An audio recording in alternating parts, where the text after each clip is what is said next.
It all made me wonder, if we're living in the city that never sleeps, where any second anything can happen, where are all the eligible men who make this such a dynamic city? So where are the best gay bachelors? Obviously this is a totally subjective video. Everybody has a different perspective and different experiences in different places, but this is just my take based on my experience of places I've lived, places I've traveled to. For me, it seems clear that New York City is the clear winner for this question, and I'm going to tell you why. First off, in New York City, there's just a different caliber of people compared to most places. People tend to be more educated, they tend to be more ambitious, more goal-oriented, so it's a different sort of type of people. It's a more professional city than, let's say, Los Angeles or Miami. So that, for starters, is more enchanting, right? Personality type-wise. You've got a lot of like type A people who are go-getters, they know what they want, and they go for it. In a place where people are more educated and they make more money, they tend to take better care of themselves, right? They tend to care more about nutrition and fitness and stuff like that, and even just grooming and fashion.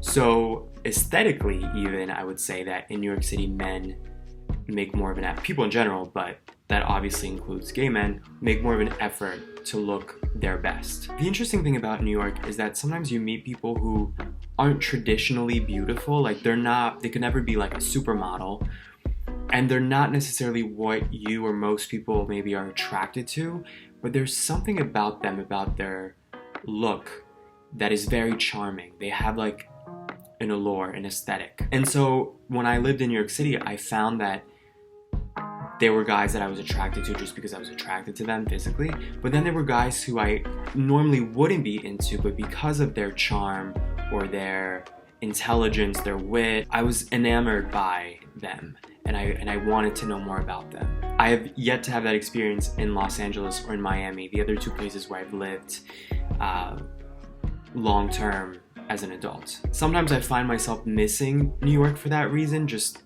the people, the vibe that you're in a place where it's just a different niveau of people. But the thing is, I had so many other issues with New York City, with living there, that I was like, this isn't worth it. Like, you shouldn't just live somewhere because people tend to be likable or interesting, right? But I will say it's pretty cool to live somewhere where you've got, you know, the PhD candidate at Columbia University or at NYU who you find appealing, and then you've got the guy who works on Wall Street who's attractive, and you've got, you know, the guy who works at a law firm, the guy who, I don't know, the guy who's a filmmaker, the guy who's a writer, the guy who's on Broadway. You have all these different kinds of people. There's so much variety, not just in personality type and in career choices and stuff like that, but also just, it's a diverse place. You have different races, you have different ethnicities, different backgrounds, different cultures, different languages. So for those reasons, I have to say New York City